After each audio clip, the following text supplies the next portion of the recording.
Hi YouTube, I'm just going to give you guys a short tutorial on how to fix if you've accidentally drawn on your background layer in Photoshop. So what you want to do is you want to click the FX button here, you want to click blending options. You can also do this by right clicking and clicking blending options, and then you'll get a pop-up like this. So this is if you're, oh no, I've accidentally drawn on the background layer, the wrong thing.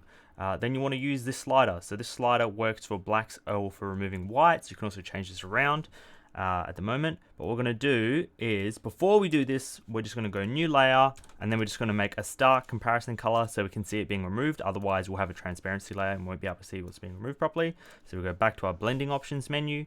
Then what you want to do here is you want to drag this down, and you see how it's removing it, but there's still like white fraying. So you want to get that to a certain degree, and then once it's not removing like all the actual color that you have drawn with your actual proper stuff, then you want to hit Alt on your keyboard. I think it's Option on Mac, and then you want to split this header here, and then that splits, it will refine it and it'll start doing a bit more transparent stuff. But I need to refine it like this, and there you go. That's how you fix if you've drawn on the wrong layer. Then you can fix your background, then you turn your background off. There you go. And then if you want to erase this now, it's going to erase it without erasing the other parts.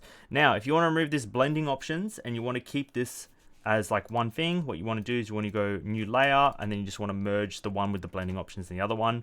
And there you go, that's a full transparent layer now that doesn't have any options on it and stuff, and you can erase, and it's not going to erase your background before.